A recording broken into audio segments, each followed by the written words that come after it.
Bonjour mes amis Nomi, dernière vidéo sur Siem Reap.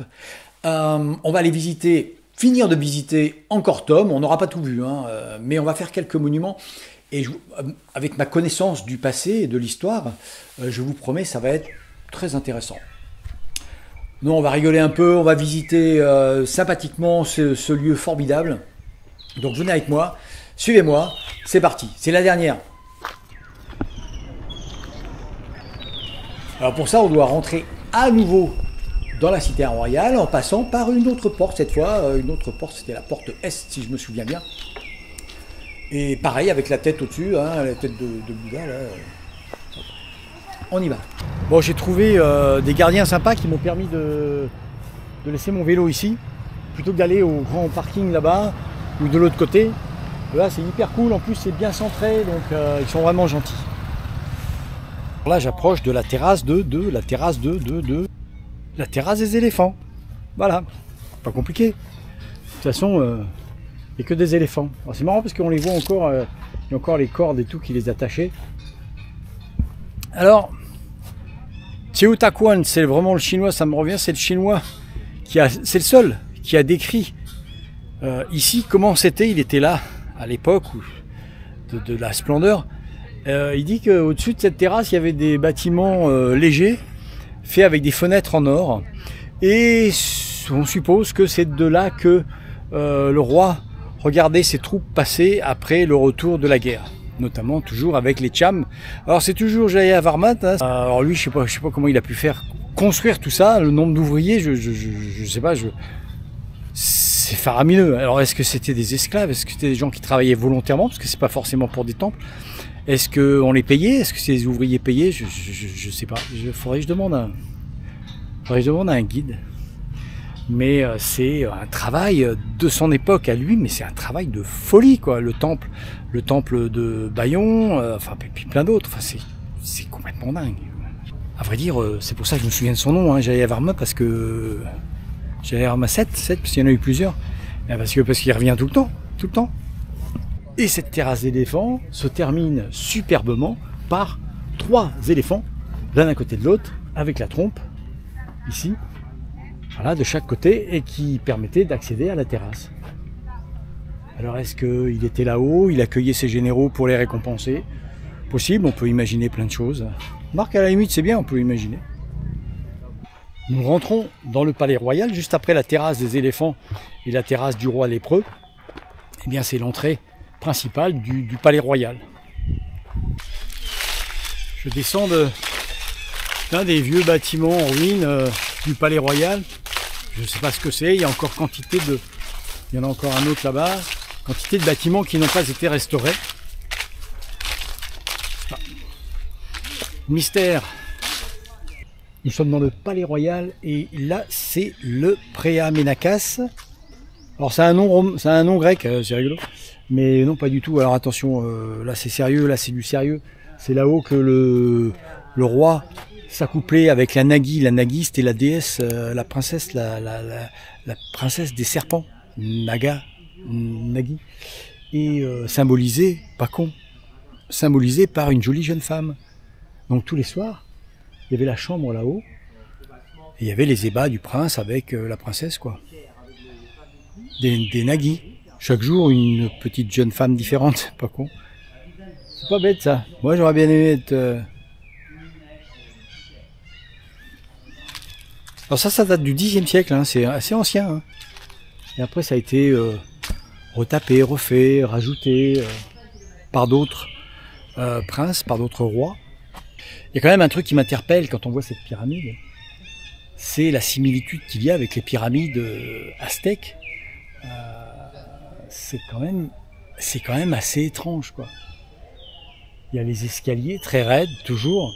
Il y a les statues le long des escaliers, les statues à chaque angle. C'est très très étrange quand même. On parle de serpents, ici on parle de naga. Il y a quand même des choses connectées, peut-être. Je vous conseille de lire ce livre. Pour ceux que ça intéresse. C'est assez impressionnant. Juste ça, par curiosité, juste un plaisir à lire. Bon, il y a des trucs un peu fous, mais il y a des trucs intéressants. Bon, il y avait quand même un côté où il était plus facile de monter, parce que quand même le roi, il n'allait pas monter à dos d'éléphant déjà, et puis ni avec un palanquin, ça allait être compliqué, quoi. Donc c'était une des seules fois où il devait faire un effort, hein, le pauvre. Voilà, ils ont installé un escalier, mais c'est fermé, hein. On peut pas monter. Et ça, c'est un peu partout pareil, que ce soit à Chichén Itzá, que ce soit dans tous les temples que j'ai vus, il y a 20 ans, on pouvait monter. Maintenant, c'est interdit, il y en a un ou deux qui sont tombés, donc voilà, plus personne peut monter. C'est heureusement que sur la route, il y a des accidents, qu'ils n'interdisent pas les voitures et qu'ils n'interdisent pas de rouler, parce que sinon, ça serait gênant, quoi. On va mettre aussi des barbelés autour de tous les arbres, parce que si jamais les enfants montent, ils vont tomber des arbres, donc ça sera joli, même dans son jardin, hein, parce que même quand il y a un mur autour, des fois, il y a des enfants qui peuvent éventuellement passer par-dessus le mur. Donc on va mettre des barbelés dans son jardin, autour des arbres, comme il faut mettre autour des piscines, des trucs dans sa maison, avec les murs autour. C'est un peu... Bon, on en est réduit à ça, quoi. C'est la vie maintenant, c'est libre. Ouais, je suis désolé, hein, mais j'arrête pas de penser, que ce soit en vélo ou même quand je marche ici tout seul dans cette forêt extraordinaire, dans le Palais Royal à Angkor. Et des fois, je pense tout haut parce que j'ai envie de partager un peu mes idées. Alors des fois, elles plaisent pas à tout le monde.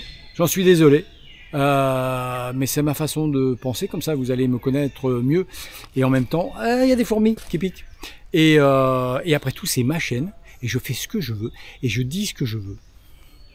En me baladant dans cette forêt, dans l'enceinte du Palais Royal, c'est immense, hein.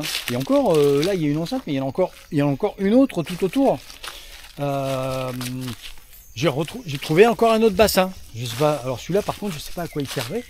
Mais on voit bien qu'il a été fait à main d'homme, hein. Il y a une structure tout autour, un très très joli bassin. Pas très joli parce que maintenant il y a des arbres, je ne sais pas ce qu'il y avait autour à l'époque, j'aperçois des ruines, hein.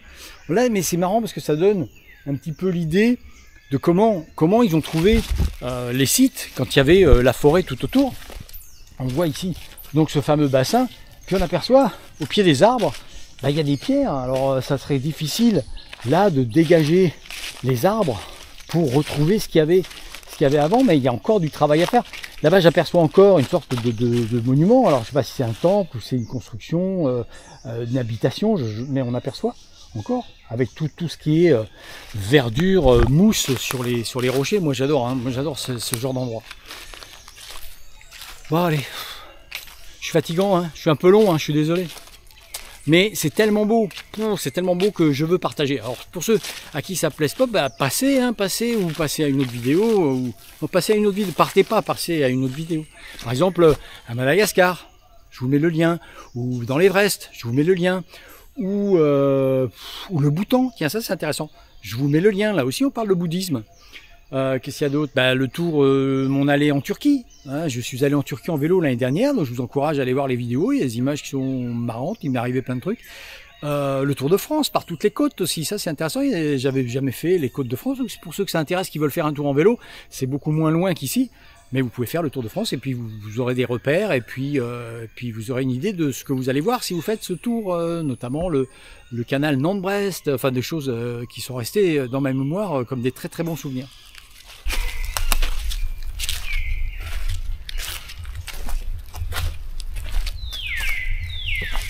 Partout par terre, il y a des rochers, taillés, donc il y avait quelque chose ici, hein. Là on aperçoit une frise même. Il y avait quelque chose. Petite piscine du roi. Bon, ça manque un petit peu de chlore, il va falloir nettoyer là. Alors tenez-vous bien, les Vietnamiens ils n'ont pas de piscine chez eux, les Cambodgiens ils n'ont pas de piscine chez eux, jamais, j'en ai pas vu un seul qui a devant sa maison une petite piscine, même toute petite, un petit bassin. Par contre, le roi Khmer, lui, il s'emmerdait pas puisque ça c'est sa piscine, 150 mètres de long. Là, on n'est pas là pour rigoler. Je vous dis pas les compétitions. Là, ça donnait. En plus, il devait être super bon nageur, le mec. Hein. Chapeau. Ça devait être classe quand même. Alors, est-ce qu'il l'a prêté? Est-ce qu'il y avait d'autres qui avaient le droit de se baigner avec lui? Je sais pas. Faudrait aller voir quoi. Faudrait retourner dans le temps. Bon, j'aperçois un trou là-bas. Il y avait. À mon avis, il y a eu des risquilleurs qui venaient se baigner en cachette. Là-bas. J'ai envie de montrer ce que j'aime et partager pour ceux qui éventuellement n'auront jamais la chance de venir ici. parce que malheureusement, des personnes ne viendront jamais ici. Ou peut-être que ça peut donner des envies. On revient à cette piscine du roi, elle a été construite au Xe siècle, hein, pareil que le petit temple où il y avait les ébats nocturnes. Elle a été comblée par Jayavarman VII, parce qu'il ne savait pas nager. Donc ça a été comblé. Non, je déconne, je sais pas s'il savait pas nager, mais en tout cas, ça a été comblé. Et là, cette petite piscine, beaucoup plus petite, on pense que c'était pour les concubines, a été comblée aussi en même temps. Alors ce qui est très marrant, c'est qu'en 1956 seulement, quand on l'a déblayé, quand on a retiré, on l'a curé, hein, c'est comme ça que ça se dit, on a trouvé des bijoux, plein de bijoux. Donc on suppose que c'était les concubines qui venaient se baigner, qui perdaient leurs bijoux. Voilà pour la petite histoire. Et maintenant, ça a été remis en eau assez récemment. C'est joli. Et comme c'est la saison, la fin de la saison des pluies, il y a de l'eau. Sinon, des fois, il n'y a pas beaucoup d'eau. Hein. On a de la chance, on a de la chance. Vous avez de la chance. S'ils ont trouvé des bijoux, c'est parce qu'elle les faisait tomber dans l'eau. Si elle les faisait tomber dans l'eau, ça tombait tout au fond. Si ça tombait tout au fond et qu'elle ne les trouvait pas, c'est que l'eau n'était pas claire. Si l'eau n'était pas claire, c'est qu'il n'y avait pas de filtration. Donc j'en déduis qu'à l'époque, il n'avait pas de filtration au chlore. Voyez, c'est ça d'être historien, c'est ça d'être archéologue. C'est ça le talent.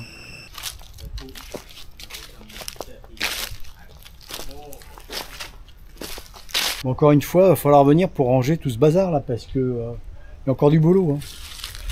C'est joli, c'est juste l'entrée nord-est du Palais Royal. Je suis sur la terrasse du roi lépreux, alors forcément il n'y a pas grand chose à voir ici. Hein. C'est juste une terrasse. On pense juste que c'est ici qu'avaient lieu les crémations royales ou princières. Hein. Les familles étaient très grandes. C'est tout, mais c'est une supposition. Et pourquoi on l'appelle roi lépreux? Ben, vous n'allez pas en revenir. Rien à voir avec les rois lépreux, puisque dans les annales, il n'y a aucun roi qui a été lépreux. En tout cas, on ne le sait pas. C'est tout simplement parce que quand ils ont découvert la terrasse, ils ont trouvé une des statues qui avait plein de mouches dessus et qui ressemblait à quelqu'un qui avait la lèpre, qui était très abîmée. Donc ça s'est appelé la terrasse du roi lépreux. Donc j'espère qu'ils vont pas commencer à nommer tous les monuments comme ça, parce que sinon on va avoir du mal à s'y retrouver. Sur cette terrasse du roi lépreux, parce que finalement le plus important c'est ces statues hein, qui sont tout autour de la terrasse, en bas, là je suis en bas, c'est qu'il y a deux épaisseurs. C'est très très bizarre, donc il y a un couloir. Il y a deux épaisseurs. Alors, les statues, là par contre les statues sont extraordinaires, malheureusement mal éclairées puisqu'on a ce mur en face avec de l'autre côté encore tout un mur de statues. Mais là, il y a parmi elles, il y a des très très belles statues.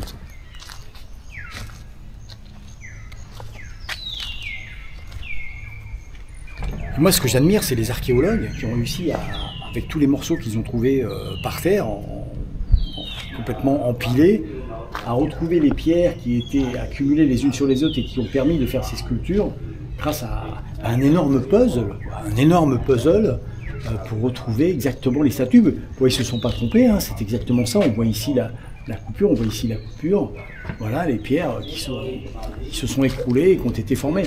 En plus, on voit que ça a été recollé parce que sinon, il n'y aurait pas ces traces là. Donc ça a été remis. C'est absolument incroyable ce travail. C'est complètement fou. Je suis vraiment admiratif pour ces gens qui venaient ici, surtout à l'époque en 1930 ou 1950. Même maintenant, hein, mais bon, à l'époque c'était un peu plus difficile quand même. Il n'y avait pas l'air conditionné, il n'y avait pas tout ça, il n'y avait pas les ordinateurs, il n'y avait rien pour les aider à reconstituer. Ils les marquaient, ils les écrivaient, ils marquaient, ils faisaient des listes. 2 bras, 2 jambes, tac tac. Ah bah là, il y a une pierre avec 2 bras. Hop, va chercher la numéro tant qui est avec 2 bras. Les mecs. C'est pour ça qu'on voyait tout à l'heure les pierres, elles sont toutes numérotées avec ce qui marquait ce qu'il y avait dessus sur les pierres.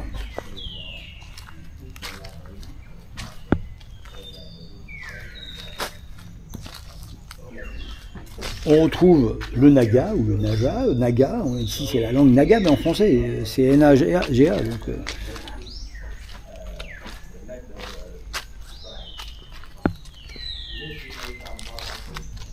alors, petit détail qui a son importance, on voit de temps en temps des zones comme ça où c'est plus clair, où c'est rose, c'est marron. C'est tout simplement parce que quand ils les ont trouvées, elles étaient recouvertes de terre. Et donc, celles-là, elles ont la patine du temps, de la pluie, de la poussière, etc. Elles ont noirci. Hein. Mais celles-là, ben, elles sont restées comme d'origine. On a l'impression qu'elles sont toutes nouvelles parce qu'elles sont vraiment, c'est parfait. Hein. On aperçoit le diadème ici, c'est les bijoux. Les bijoux sont incroyables de détails, quoi. C'est formidable. Alors que malheureusement, celles qui ont pris le temps, ben, elles sont un petit peu détériorées. Elles sont jolies, mais elles sont détériorées. Voilà. Alors que là, franchement, on dirait de la poterie. On dirait que ça vient d'être fait. Donc ce n'est pas de la restauration, c'est tout simplement parce qu'il y avait de la terre dessus.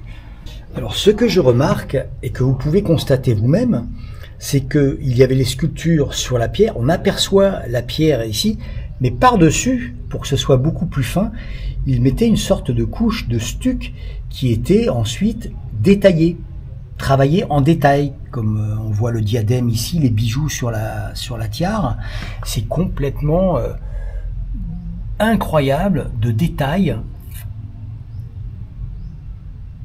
Là, on peut imaginer que la terre recouvrait le visage et la terre a protégé la statue, alors que ici, elle a pris un petit peu les intempéries. Voilà, ça se voit très bien ici. Toutes ces statues, mais c'est complètement fou, toutes ces statues étaient recouvertes de stuc qui leur permettait de faire des détails très très précis des bijoux. Alors il faut imaginer tout ce mur fait comme ça, avec ces détails très très particuliers.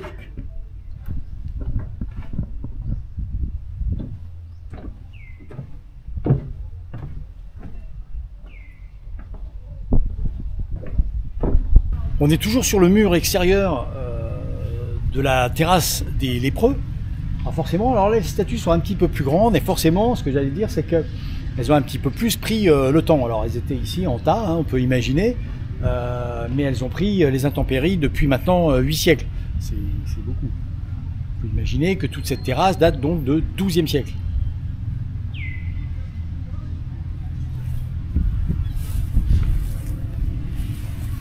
C'est beaucoup moins protégé que celles qui sont à l'intérieur, derrière ce mur. Hein.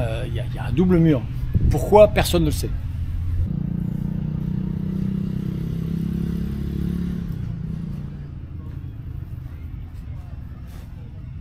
Bon, je me mets un peu à l'ombre, hein. On peut apercevoir la terrasse des lépreux derrière moi. Finalement, voilà ce qu'aurait donné le monument s'il était resté tel quel, hein, 8 siècles sous les intempéries. C'est peut-être pas plus mal qu'il était enterré, cassé, protégé, les pierres les unes par-dessus les autres. Parce que regardez, c'est joli, mais les statues sont relativement abîmées quand même. Alors il y en a une qui a été, voilà, là on aperçoit qui a été retrouvée et qui était par terre avec de la terre dessus. On voit parfaitement qu'elle a été protégée du temps. C'est joli, comme je vous ai dit, moi j'aime bien ces pierres anciennes, etc., qui sont comme ça, mais c'est vrai qu'une ou deux pierres, on voit parfaitement les détails de comment c'était fait, c'est merveilleux. Voilà un exemple de pierres qui n'ont pas été placées, on ne sait pas d'où elles viennent. On aperçoit ici un éléphant avec des guerriers derrière, et puis ici des têtes khmères, hein, parce qu'elles ont les oreilles, regardez les lobes, des têtes khmères avec une ombrelle. Et à mon avis, ça va rester un moment ici. Hein. Il y a des tas de morceaux de frise, regardez comme c'est joli ça. Voilà un ancien temple. Ah, ils ont reconstruit un truc dessus parce qu'il ne restait pas grand chose. Donc ils ont utilisé les fondations pour faire une construction. Et là ça m'interroge parce que heureusement qu'il y a 800 ans, il n'y a pas des petits guignols qui se soient dit tiens, on va utiliser toutes les pierres qui sont là pour faire une ville, pour faire un village. Comme, je sais pas moi, comme à Nîmes ou comme à Paris, où dès qu'on creuse, on trouve des, ou à Rome, où ça pose problème maintenant quand on creuse, parce que forcément on trouve des choses. Hein. Et donc là, heureusement qu'il n'y a pas, comme j'ai dit, un petit guignol qui s'est dit tiens, on va construire une ville en utilisant les pierres des temples. Alors est-ce que c'était dû à leur croyance religieuse? C'est possible et peut-être tant mieux. Je ne sais pas si vous entendez ce sifflet persistant, c'est des cigales, mais c'est énorme. Hein. Non-stop et on dirait un sifflet. Elles sont toutes ensemble et ça siffle.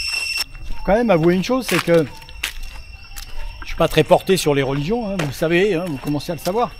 Mais il faut quand même avouer que les religions ont fait que les hommes, les êtres humains se sont explosés, mais vraiment explosés la tronche, exploser la tête pour faire des choses merveilleuses pour leur Dieu, etc.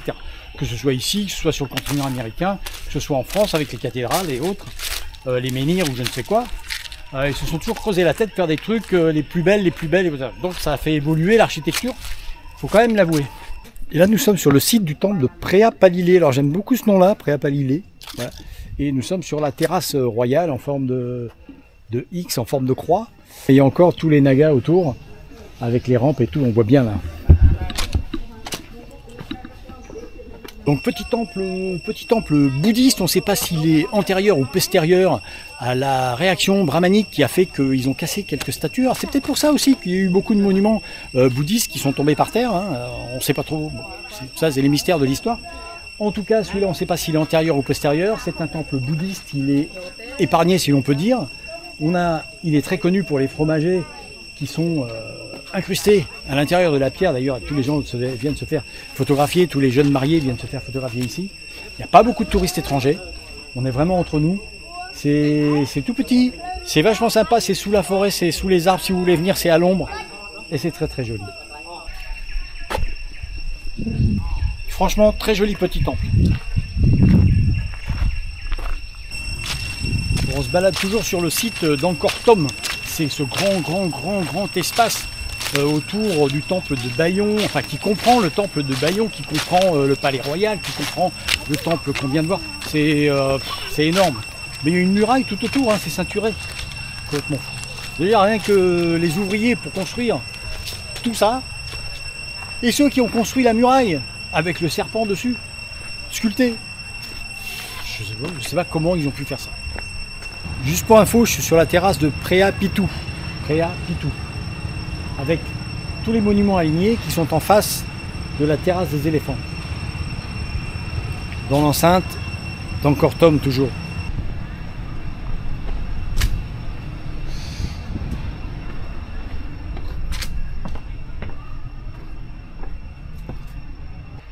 Très jolie pyramide du XIIe siècle hein, qui s'est inspirée fortement des Aztèques, hein, forcément ils ont copié, hein, tout le monde le sait. J'espère qu'il y en a qui suivent parce que j'entends rien là, il n'y en a pas un seul qui dit oh. Et encore un site inconnu au bataillon, il devait y avoir une terrasse, on voit des pierres alignées, mais à quoi ça servait? Mystère. C'est complètement fou, plus on avance dans ce labyrinthe de temples, il y en a encore un là-bas.